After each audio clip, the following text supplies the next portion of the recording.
ఎవరన్నా అడిగారేమో? టికెట్ అడిగితే టికెట్ కావాలనుకుంటే ఇక్కడే ఉంటాం కదా. ఈ పార్టీలో ఉంటే టికెట్ సంపాదించుకుంటాం. మీరు జోగి గారు టికెట్ ఎవరా ఇస్తారు.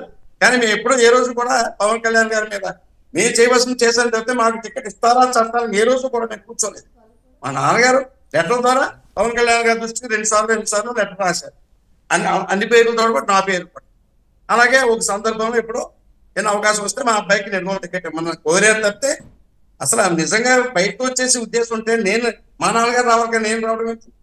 మా నాన్నగారు అక్కడే ఉన్నారు కదా. ఈ రోజు నేను రాసిన ఉత్తరం చూసేటప్పుడు బుద్ధివేండి. నిన్న జోగి గారు రాసిన ఉత్తరం చూడమని. నేను చచ్చిపోయే వరకు కూడా నీతోటి ఉంటాను, పవన్ కళ్యాణ్ తోటి నేను ప్రయాణం చేస్తానని చెప్పి రాశారు. అండ్ అతను తాడేపల్లి కూడా మీటింగ్ లో చేదరించుకున్నా సరే పవన్ కళ్యాణ్ గారు చేదరించుకున్నారు జోగి గారిని. ఆయన ఆత్మాభిమానం కూడా చంపుకొని సరే నీ కూడా అని ఉంటాను అని చెప్పి ఆయన ఆత్మగౌరవాన్ని కూడా తాకట్టు పెట్టేసి పవన్ కళ్యాణ్ గారు సపోర్ట్ ప్రకటించి నేను రాసిన ఉత్తరం ఇంకా చదవలేదు పృథ్వీకి పంపించాడు. స్థాయి తెలుసుకుని మాట్లాడుతుంది. నీ సినిమా అవకాశాల కోసం పవన్ కళ్యాణ్ గారు ఇవాళ పొగుడుతున్నారు. రేపు పొద్దున మళ్ళీ ఏదైనా వస్తే ఈ పార్టీ ఓడిపోతే మళ్ళీ పవన్ కళ్యాణ్ ని మొట్టమొదటి దిక్కేది నువ్వే.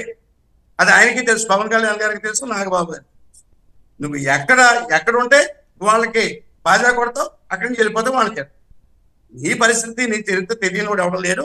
కాస్త తెలుసుకుని పెద్దవాళ్ళ గురించి మాట్లాడేటప్పుడు ఆచి మాట్లాడటం, వాస్తవాలు తెలుసుకుని చరిత్ర తెలుసుకుని మాట్లాడటం అనేది చాలా అవసరం. Prithvi okay right.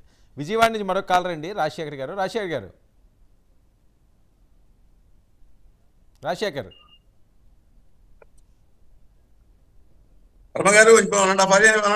Okay okay ఒక రాజశేఖర్ గారు ఎవరో కాలర్ ఉన్నారు. రాజశేఖర్ గారు రైట్. ఆ కాలర్ ఏదో కట్ అయినట్టున్నారు. సో ఫైనల్ గా ఏం చెప్పాలనుకుంటున్నారు మీరు? ఈ రాష్ట్రానికి జగన్మోహన్ రెడ్డి గారి యొక్క నాయకత్వం చాలా అవసరం. జగన్మోహన్ రెడ్డి గారు మళ్ళీ ముఖ్యమంత్రి కావాలి. వారి నాయకత్వంలో ఈ రాష్ట్రం సుభిక్షంగా ఉండాలి. ఈ రాష్ట్ర ప్రజలు అన్ని రంగాల్లోనూ కూడా ముందుకు వెళ్ళాలి. ఒక్క నిమిషం అండి, ఒక్క నిమిషం. రాజశేఖర్ గారు కనెక్ట్ అయినట్టున్నారు. రాజశేఖర్ ప్రసాద్ గారు తున్నించట. ప్రసాద్ మాట్లాడండి సార్. అదేంటి చంద్రబాబు నాయుడు గారు ఏం చేయలేదు అని చెప్తున్నారు కదా ఆయన. యాక్చువల్గా ఆయన ఉన్నప్పుడే మాకు కాపు లోన్లు అవి వచ్చాయండి. తర్వాత ఆయన పెట్టిన కాపు రిజర్వేషన్ కూడా తీస్తారండి. జగన్ గారు వస్తే తీస్తారు. తర్వాత ఎన్ని సీట్లు ఎవరు ముఖ్యమంత్రి అవుతారో అది కాకుండా ఇప్పుడు రాష్ట్రం బాగుపడాలంటే ఏంటన్నది ఆలోచించాలి కదా సార్. ఓకే, రాష్ట్రం బాగుపడాలన్నా అభివృద్ధి చెందాలన్నా జగన్మోహన్ రెడ్డి గారు సీఎం అవ్వాలి, దానికోసం నేను కృషి చేస్తానని ఆయన డైరెక్ట్గా చెప్తున్నారండి. సార్ ఆల్రెడీ 5 సంవత్సరాలు చూసాం కదండి. రేట్లు పెరిగిపోయి రాజధాని లేకుండా ఉన్న రాష్ట్రాలు సర్వనాశనం చేశారు కదండి. ఇంకా మళ్ళీ చూసే కూడా వైసీపీ గురించి మాట్లాడితే జనాలు ఎలా నమ్ముతారు సార్? సూర్యప్రకాష్ గారు, జనాలు ఎలా నమ్ముతారు? ఏమండి, జనాలు నమ్ముతారా లేదా అనేది వచ్చే ఎన్నికల్లో ఓటర్ రూపంలో వారి అభిప్రాయం ఓటర్సే తెలియజేస్తారు. జనాల్లో